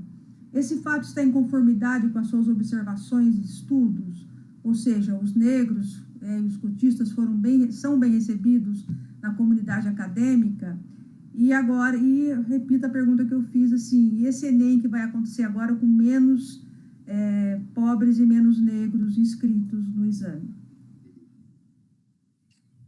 Olha, Sandra, as primeiras universidades que adotaram o sistema de cota, bem antes da Lei 12.611, essas universidades tinham consciência dos problemas que iam acontecer. Eles tinham consciência das fraudes, criaram comissões, né, para evitar fraudes. E essas comissões foram acusadas, pelas pessoas que estavam contra cotas, foram acusadas de tribunais raciais. Como se uma comissão de meia dúzia de pessoas, composta de branco e de negro, fosse ser comparada a um tribunal racial do Nuremberg. Eles foram até muito longe. E ele sabia que esses negros iam ter dificuldades. Em primeiro lugar, a clientela nas universidades era uma clientela de brancos. Negro e indígena estão entrando. Num universo onde ele não existia. Eles mesmos vão estranhar esse lugar, porque muitos pensavam que não era o lugar deles. Até na educação, tinha pais que dizem que a universidade não é o seu lugar. Eles eram o lugar de branco. Eles vão estranhar esse lugar. Colegas brancos também vão estranhá-los, porque nunca conviveram com compatriotas negros e negras. Isso é estranhamento, é a coisa normal. Estranhamento não é preconceito em si. É como uma criança que vê um negro pela primeira vez. Eu me lembro, em Bruxelas, onde morei em 1970, entrei num supermercado, bairro onde eu morava não tinha negro, tinha uma mulher branca com uma criança no colo. A criança ficou com medo, gritou, preto, preto. A mulher ficou com vergonha. Eu falei, não fico com vergonha. O menino nunca vi negro na vida dele. Menino negro também pode fazer isso com menino branco. Isso é estranhamento da diferença. Isso não pode chamar de preconceito. Preconceito não é pela educação, não é isso aí. Então, professor, só para ilustrar, eu passei isso aqui no Brasil em 92. Eu estava no sul do país, uma criança branca veio, me passava no rosto, dizendo, a mãe da pessoa, não, é que ela nunca viu assim dessa cor. Só para... Exatamente. Para mim, aconteceu até um filho vizinho em Bruxelas, numa mercadinho onde comprava coisas. Ele disse um dia para os pais dele que não quer tomar banho, quer ficar com a cor de chocolate, como o vizinho congolês. Para o menino, a minha cor era de chocolate, não era preta. Aí falei para os pais, tem que dizer que eu tomo banho todos os dias, né? Eu não tenho com essa cor que ele gosta porque não estou tomando banho. Inclusive, eu tomava banho, esse velho não toma banho, né? Mas são estranhamento que vem das crianças. Então, isso não pode ser chamado como... Então, esse estranhamento é normal. Devia ser, a pessoa devia ter consciência disso. No início, eu trabalhei, fiz em alguns lugares, para eles começarem a trabalhar isso, é ter uma comissão que recebe esses alunos cotistas para integrá-los numa sociedade em que ele não vivia, conferências para eles falarem um pouquinho da cultura deles, com os colegas brancos deles, falando da cultura deles, eles se acostumando para poder conviver, porque o estranhamento é normal. Então, algumas universidades criaram pró-reitoria de políticas afirmativas, justamente para poder trabalhar isso, para a inclusão dessas pessoas, até serviços de assistência psicológicas dessas pessoas que podiam ter alguns problemas devido a essas mudanças, a esse estranhamento. Essa convivência vai desarmar, criar um clima de convivência das diferenças entre as pessoas que nunca conviveram juntos. E, claro, entre eles, alguns já eram preconceituosos, receberam preconceitos raciais na família, na escola, mas trabalhando isso dava para desarmar, para eles poderem entrar na sociedade. Então, criar essa pró-reitoria por causa disso, para eles saberem conviver um outro mundo, tipo de alimentação que ele não tinha, moradia, essas coisas todas. Então, faz parte do processo de inclusão, para evitar a fuga, o abandono, porque tem pessoa que chega, estranha tanto que não sabe conviver, abandona a faculdade. Então, algumas universidades têm consciência disso, estão trabalhando isso. Os preconceitos, eles existem sim, mas, como falei, é uma coisa muito difícil, você não resolve isso de um dia para o outro, tem que continuar a trabalhar com a educação multicultural, antirracista, a convivência, para pessoas conviverem juntos, se conhecer. Nessa convivência há uma mudança. Um jovem que nunca viveu com um negro, na vida dele, ele está com ele, estranhar. Então, se tiver as universidades fazerem isso, inclusive eu até fazia o seguinte, tem que ter monitores, porque as pessoas vêm de escolas públicas, tem desníveis em matéria de formação, tem que ter algumas disciplinas de formação, de recuperação, a língua portuguesa, por exemplo, que muitos vêm da escola onde não domina essa língua portuguesa. Isso acontece nos Estados Unidos também, pessoas que vivem nos guetos não falam o inglês clássico da escola. Para você trabalhar todas essas coisas, fazer parte do processo da inclusão para evitar o abandono e a repetência. Então, as universidades têm consciência disso, estão trabalhando nisso. Hoje você tem colegas brancos e negros que são amigos, no espaço que eles nunca compartilharam na vida. Isso graças às políticas de cotas que aproximam as diferenças.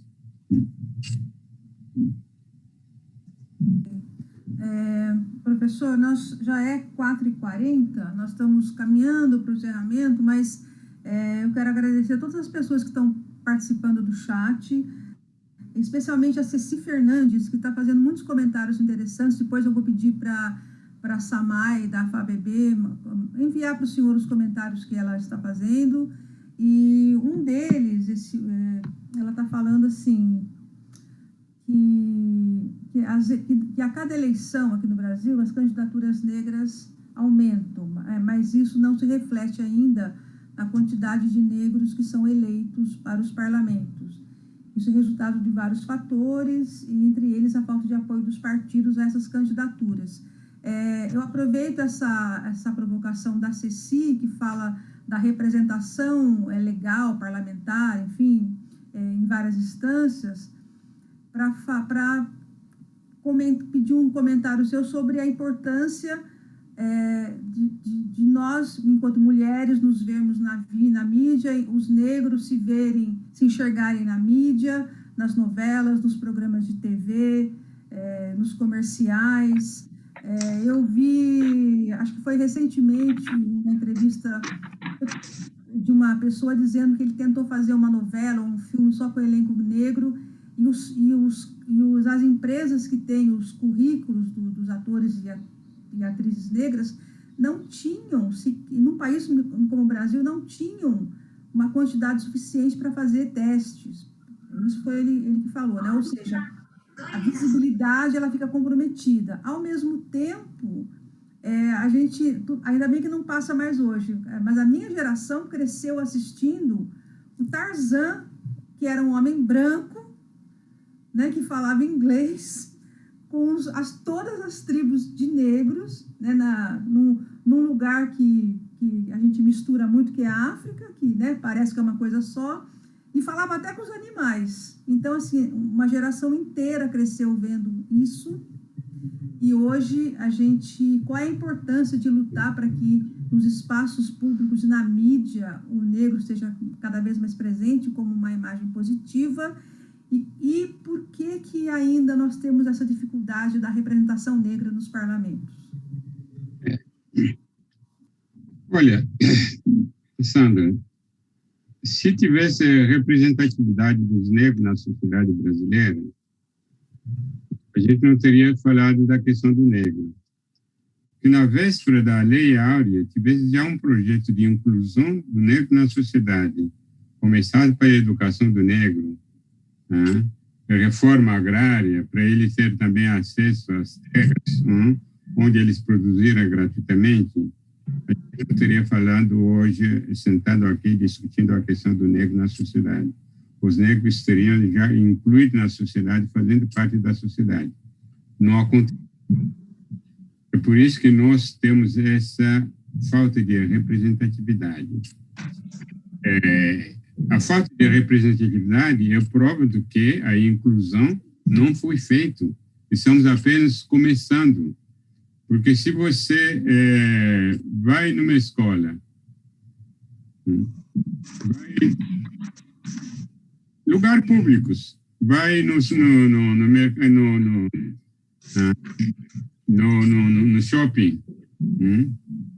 na parte da alimentação, você só vê branco, não vê negro.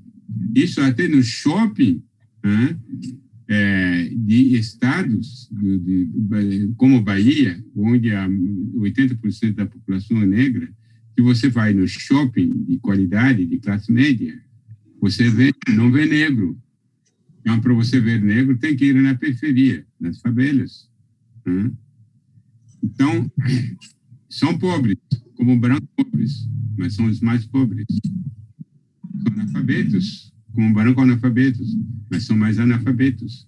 São vítimas da violência policial, mas são mais vítimas.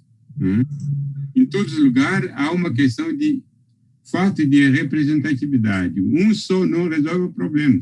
Você vai no Congresso, não sei, tem quanto no Congresso? 500? Se são 20, é muito pouco, porque os negros são 54% da população. São 120 milhões de brasileiros. O que é chocante, você chega no estado como na Bahia, você vai na Assembleia, a maioria é branco. Vai no Câmara de Vereador, a maioria é branco. E quem elege essas pessoas são os negros. O voto que elege essas pessoas é o voto negro. Então, mostra que ainda há um problema de inclusão do negro na sociedade brasileira. O que nós conseguimos agora, você liga a televisão, de vez em quando você vê a atriz negra, num papel interessante, porque antes, quando aparecia, era empregado doméstico, num papel de destaque, ator negro. Então, aparecendo até jornalista, tudo de excelente qualidade. Isso aqui é produto dessa luta, mas ainda não chegamos lá, é aquele que diz, ainda estamos entrando no túnel. Vai precisar de bastante anos de luta para chegar a um lugar dizendo, olha, não precisa ter só negro, a sociedade é uma sociedade de diversidade. né? Mas o que acontece é que você vai no lugar, só encontra branco, nenhum critica. Se fez uma coisa que tem só negro, eles criticam, que é o racismo do negro.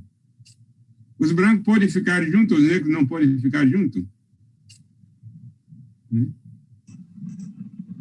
Não dá para fazer uma peça de teatro ou um filme onde só tem negro. Se fazer isso é uma crítica, é racismo ao contrário. Mas quando tem só branco, não é racismo.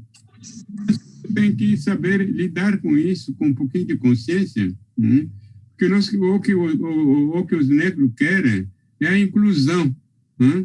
Não é para ocupar os lugares dos brancos, mas é para ser iguais, tratados igualmente, com a mesma igualdade de oportunidades, né?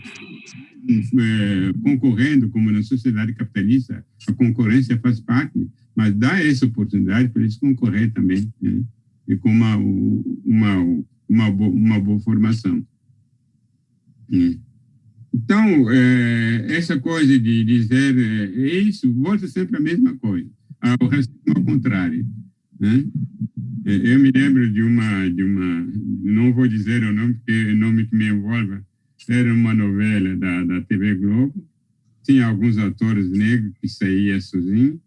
Um dia um colega branco disse, mas os negros agora só andam sozinhos, porque esses 3 ou 4 negros que estavam lá saíam junto. Mas os brancos que saíam junto, era normal. Os negros não podem sair junto. Tem que criticar. Quer dizer, para eles sair, tem que ser com os brancos. Apadrinhamento. Sim. Parte do conflito de superioridade, de dominação. Você entra num lugar, tem que ser um padrinhamento branco. É claro, alguns brancos tiveram sentimento de solidariedade, fizeram apadrinhamento, ajudaram alguns negros. Nós não podemos chegar a isso, mas não deve ser a regra. Só com apadrinhamento não deve ser a regra. A pessoa entra com suas capacidades e competência. E isso faz parte do processo de mudança. Eu sou otimista, porque se a gente não sentir otimista, a gente deixa de lutar. Sabemos que é difícil, mas tem que ser otimistas. E lutando sempre tem conquistas. Eu costumo dizer que a diferença entre um pessimista e um otimista é que o otimista bebe seu copo de cerveja. Pode até ficar bêbado, mas o otimista, o pessimista, o copo está cheio, só fica criticando, não bebe.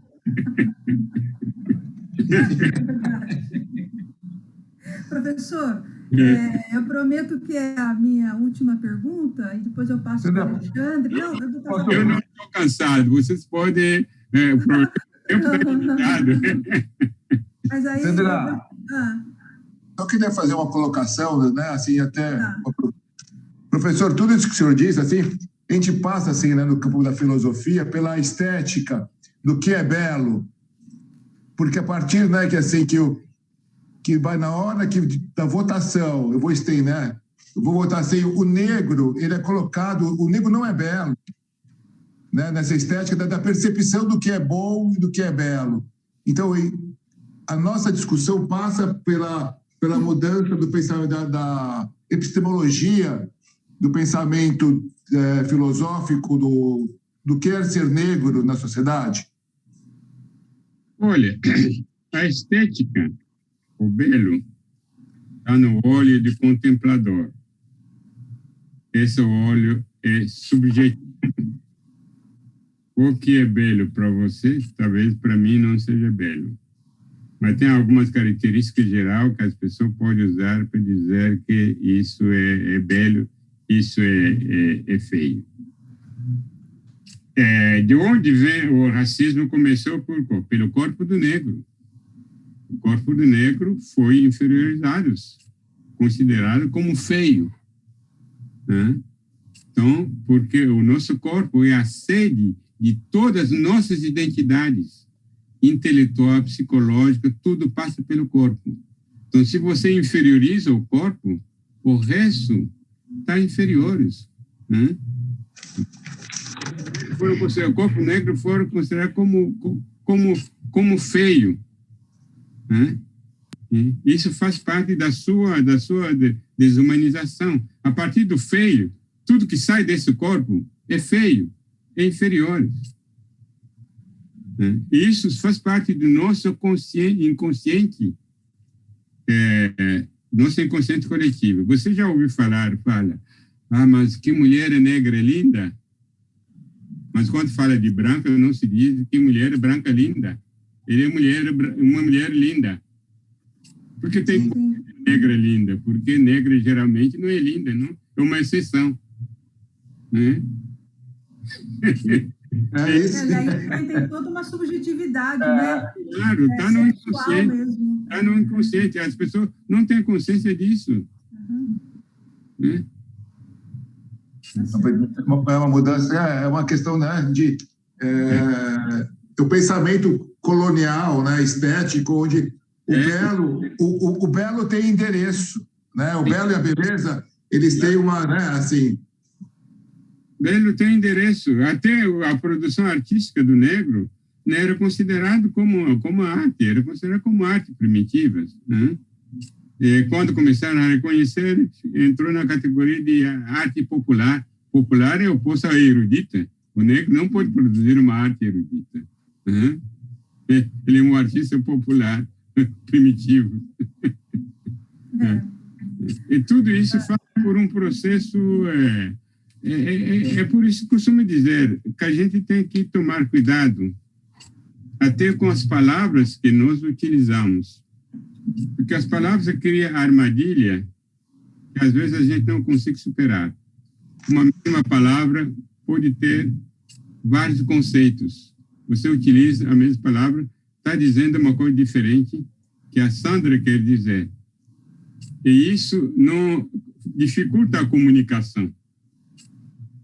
E por isso, quando as pessoas utilizam os conceitos, essas palavras, tem que perguntar antes o que você entende por isso. Você está falando de racismo estrutural. O que você entende por cultura, por estrutura. Mas os conceitos entram como modismos, as pessoas utilizam e não sabem o que significa exatamente. E todos esses conceitos carregam ideologias, carregam do mundo, não são conceitos neutros também.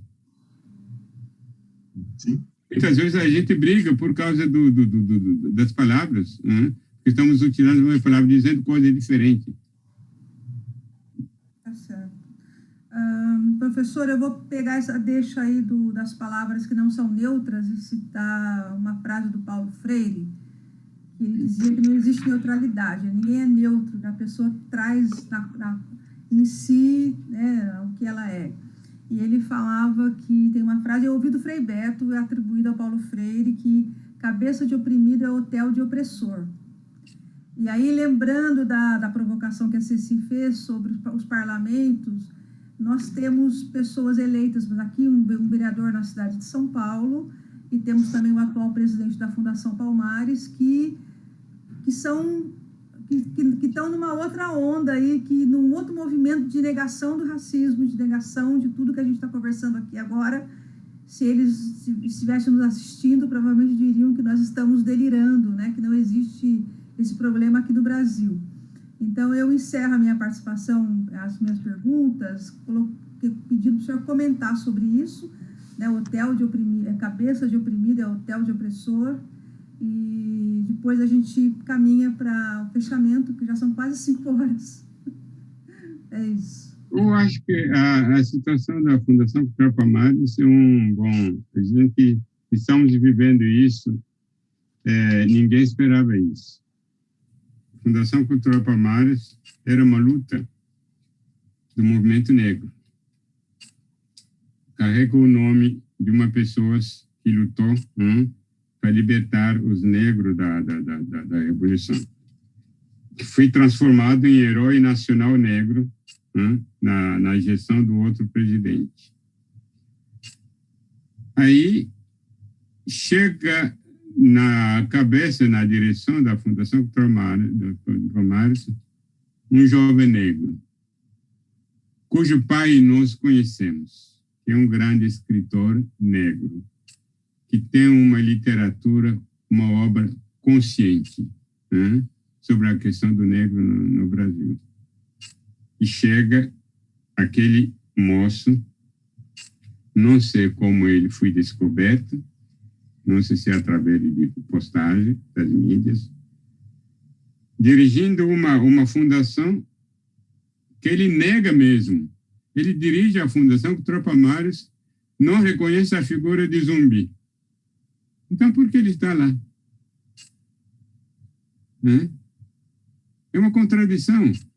Nega que não existiu racismo na sociedade. Ele foi educado por uma família negra consciente. Será que esse menino, na família dele, desde que ele nasceu, na escola, nunca ouviu falar de discriminação racial? Nunca foi discriminado? Nunca leu um livro cheio de preconceitos? São coisas difíceis de entender. E ele está lá como um serviçal. Para o presidente atual, é mais do que a encomenda. Que um branco, no lugar desse menino na Fundação Tropa Mares, não diria as coisas que ele está dizendo. É melhor que a encomenda. Porque ele não sai de lá, apesar das críticas, apesar de tudo, fizeram tudo, ele está lá porque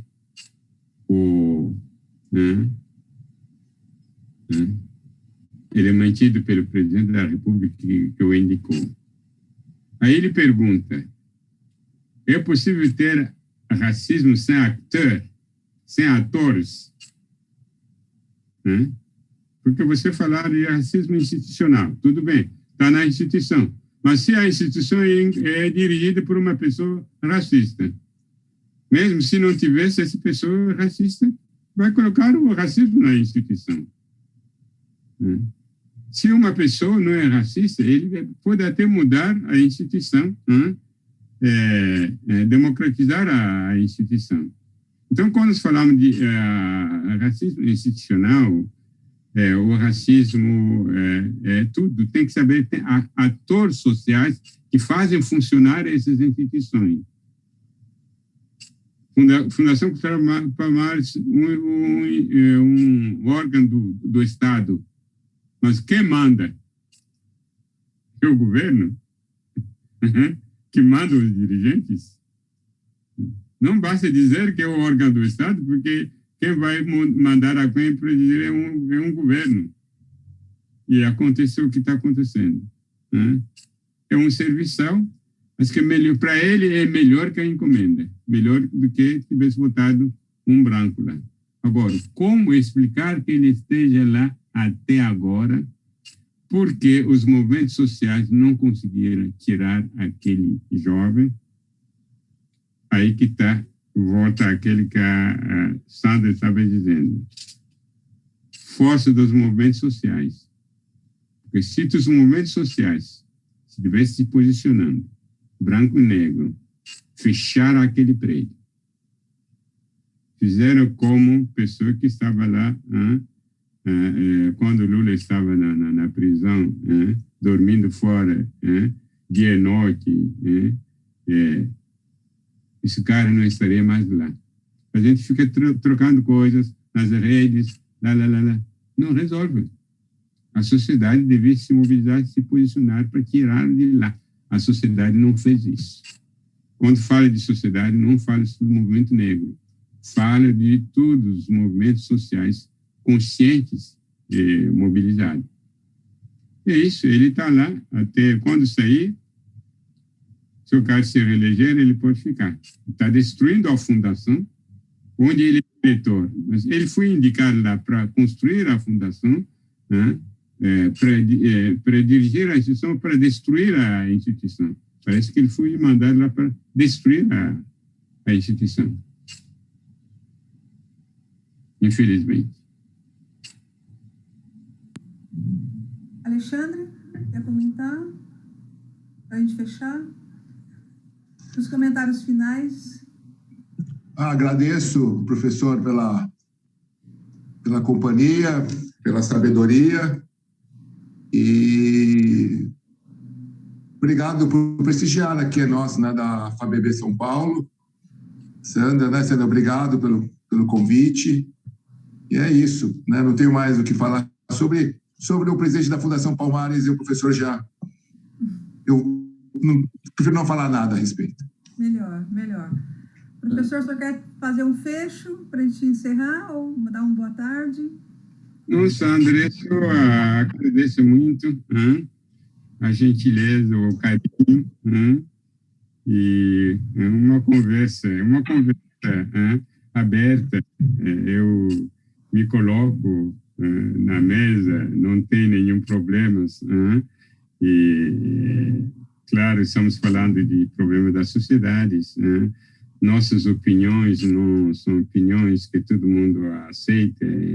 É normal, esse pluralismo ele é importante, mas eu tenho que dizer como eu vejo o mundo, como vejo o Brasil claramente, sem grande discurso teórico, sem grandes conceitos, a partir da minha experiência. Então, eu agradeço muito ao convite da FABB e já participei muito das atividades, através da Irene, frequentei muito todos os clubes, ABB, Satélite, era um dos momentos, um dos espaços de minha convivência social. Ok, professor, olha, em nome da associação da FABB São Paulo, eu fico muito grata por você ter aberto sua agenda para nos atender, para conversar com a gente. Nós temos um público, né, de pessoas mais velhas e todas as reflexões que viveram no outro momento, no outro mundo, e tudo que foi dito aqui é muito importante. Eu, como pessoa considerada branca, apesar que também todos nós temos, né, somos misturados, aprendi muito, tem muita coisa que foi dita e que vai servir muito para a minha reflexão pessoal, então eu sou muito grata por esse momento, agradeço a todos que ficaram até agora com a gente. Alexandre, professor, não desliguem na hora que o Juca derrubar a live, e lembro a todos que na semana que vem, dia 25 de novembro, às 3 horas da tarde, teremos uma live com os eleitos da Previ, para falar sobre o nosso fundo de pensão, que é um tema bastante importante, né, para a nossa sobrevivência. Temos que cuidar do nosso dinheirinho. Ficamos por aqui. Dia 20, sábado, é o Dia da Consciência Negra. Espero que todos se engajem de alguma maneira, com uma atividade. O professor Cabenguele tem uma série de eventos esse mês e vamos tentar divulgar, professor, em retribuição à sua gentileza. Tá bom? Obrigada a todos. E até breve. Curtam o canal, deem o seu joinha e avisem os amigos, porque a live fica disponível para ser assistida posteriormente. Então, quem quiser, manda para os amigos para aumentar a nossa audiência. Muito obrigada. Um abraço. Obrigado. Obrigado. Obrigado, Alexandre. Juca, obrigado pela assistência.